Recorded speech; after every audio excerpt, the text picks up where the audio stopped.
I'm going to be talking to you about the real life of an entrepreneur. And a little background about me. I also graduated from San Jose State. I graduated in 2002. Do not do the math, that is a long time ago.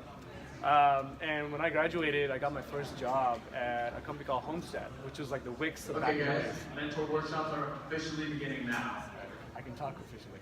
And when I got my first job interview, that evening I went to a friend's birthday party, and I ended up meeting a buddy of mine who ended up being a co-founder in a lot of several companies going forward.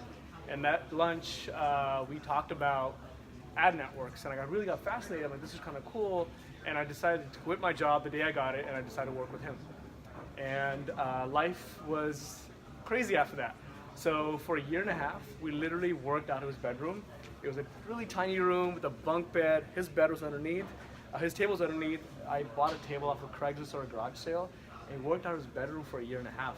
And I remember his mom would feed us breakfast, lunch, and dinner because we literally never left that room.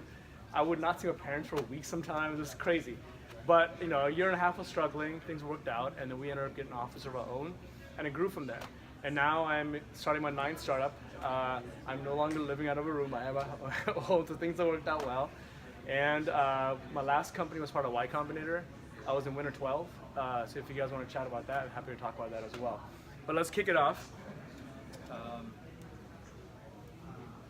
So my topic is about the startup like hardships you guys are going to go through. And what I want you to understand is like life in San Jose State sounds really, really hard because you just crank away and study and work on your project. But when you get out, like you're gonna find like startup life and you focus on it, it's super, super difficult. And part of it is because you really want that project to succeed, so you put so much effort behind it, and failures are gonna come your way. And my job today is to show you guys how to tackle through those failures. So let me start off by a quote by Steve Jobs. I'm convinced that about half of what separates successful entrepreneurs from non-successful is pure perseverance. That quote is like on point, and as I get through today, you guys will understand what he means by that. Anyone read TechCrunch? Right? So TechCrunch is all about, hey, they got funded $10 million, Series A, Series B, Series D, they just got bought out. It's wonderful news. You hear about all these things that are happening in the Valley, that's awesome, and you think to yourself, man, everyone in the Valley is rocking it, they're on their way up, and you know, like that's how Valley life is. Reality is, all those people on the way up went through a lot of shit to get there. You don't read that in TechCrunch. You hear the good stuff in TechCrunch, but you have to understand all those guys went through a lot of stuff to get to where they are today. I'm going to show you a few examples today. Skip that slide. PayPal, right? When they launched, there was a Russian hacker hacking them on a daily basis to steal money from them. The guy was frauding $2,300 every hour, which is $55,000 daily, 1.6 million a month. Can you imagine losing $1.6 million a month to fraud? Think about the stress those founders went through, right? It's like you're in the banking institution. You have this going on, you're not going to be in business anymore. They went through it, they figured it out. They created the first form of CAPTCHA, and that's how they kind of resolved the whole issue. Tesla, the gem of the valley, right? Stocks are worth 360 bucks. But Elon Musk almost lost the company several times up until now. 2003, when the car industry was in trouble, he almost collapsed, and Chrysler came in 50 million and got him back on his feet. 2013, he almost sold the company to Google because he had no money to pay payroll next month. He told Larry Page, buy it for $5 billion when the company was actually worth $6 billion. That's how low it got, and you know, we figured it out, and here we are releasing a new car today from him, right? Airbnb, this is a fantastic story. They're worth $30 billion valuation. These guys slept on the floor when they launched. In fact, that's the floor they rented out the very first time they made their first set of dollars. And they ran out of money again, so these guys during the Obama and McCain elections, they made cereal boxes that had pictures of Obama and McCain and sold those for $40 a pop. They made $30,000 from it. Spent all of it, again, broke. And when they got broke, you know what they ate for breakfast, lunch, and dinner? The McCain cereal, because Obama won, McCain cereals were left behind. They literally ate that for all day long. And luck turned around, they met Paul Graham for YC, and things took off, right? Let's talk about someone smaller, me. Nowhere their size, right? I have been sued 1, 2, 3 times in my career. I've had one of the largest companies bail out on a payment for $1.6 million. When I started, like you guys will, be charging all your hosting and everything on credit cards.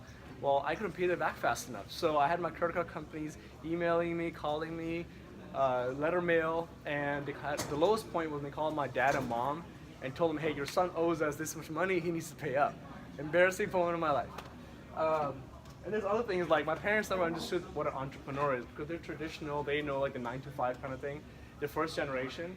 So my dad every evening would circle like jobs in Mercury newspaper and say, hey, go apply to these things because entrepreneurship is not for you. So it's like everyone goes through struggles. I showed you guys big names, but even someone normal like me went through the struggles and I persevered through it. What I wanted to show you was all these companies have struggles and they went through the struggles and persevered and they passed the test. You can't have a testimony that you succeeded unless you have tests in your startup. And that's what I want you guys to understand. One of the things about startups is you guys are going to see a lot of success. The first sale you get, the first mark of like $10,000 in your bank you cross. These are a lot of success. Embrace those successes, but you also should embrace your losses. Because if you try to get scared of the struggles and losses, you're not going to have a good time running that startup. Startups come with losses, startup comes with stresses. You got to understand, I'm going to embrace the good stuff, but I got to embrace the bad stuff because if I embrace it, I know how to handle it and I know how to get past it. So keep that in mind. I think of myself as a champion. I think of those people in TechCrunch you read about a champion. Because what a champion is someone who fights and struggles to achieve their goals. You guys need to be champions. If your startup is going to be successful, you guys got to fight those battles and come out a champion from this whole process. 4 questions. You guys already know this, but 4 questions you should think about as you're starting a startup is 1, who am I building this for? Will it help them get something done better? Would they pay me for this? And 4, how will I find my potential customers? These are 4 questions you should have down and be able to answer about your startups as you guys go forward. Curveballs. You guys are right now working on your products. Some of you guys are graduating, some of you are freshmen, sophomore, juniors. What's going to happen is as you guys start your startup and go down the process, you're going to hit these curveballs, these bumps in the road. You might break up with like a long-time girlfriend and be emotionally hurt about the whole process. You might have a hard time paying back your school loans. You lost your car, whatever it may be. These little curveballs will take you off your path and throw you off so bad that you'll have a hard time going back onto it. And that's part of the struggles that you'll go through as a founder. There'll be life will get in the way. It's not all about startup. Life also gets in the way, but you got to get back. And my job here is to show you how to get back today. So I want to know these 4 questions. Really find these questions really important. You should really write these down and have the answers for these. And stick these things in your car, in front of your toilet, in front of your mirror, whatever it may be. Because what happens is this is why you are starting a startup. Because you feel you're building this for someone whose life will get better and they're willing to pay you for it. And that's why you're going on this process. And so when life takes you off the path, read this card. I'm guaranteeing you will get back on track and figure out, hey, this is why I'm doing this. This is how I'm going to get back on track again. So I actually have cards for you guys. I'm going to show you guys those questions again. You guys look cool. Why don't you share with us if you don't mind? Just the answers or what? Just don't worry about it. No judgment. Just give me the answers. All right. So number 1, anyone who's dissatisfied with the current state of social media communication. 2, it will help them communicate more intuitively and in more creative ways. Number 3, no, social media is generally free for users. And 4, how will I find my potential customers? Probably through social media. Okay. So, is this something that you want to turn eventually into monetization kind of business? Right? So one of the questions, like you can start off, don't get me wrong, start off with down the path you're going. One thing you have to think about is ultimately is that this needs to turn into something that will generate revenue for you as you're going forward, so you can develop a company out of it. And that might take time sometimes because sometimes you have to learn the space. Even myself right now, this influencer network I'm starting, I had the pieces together, but I still need to put it all together and figure out how I'm going to charge and make money.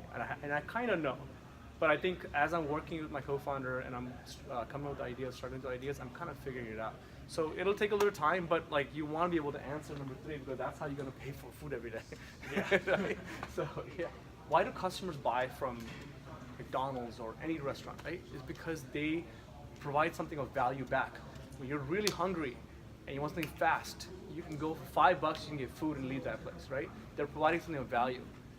if your social media platform is going to provide something of value back, and it makes your life better and improves and makes some progress faster, they will pay you for it. I just have a question. So Yeah.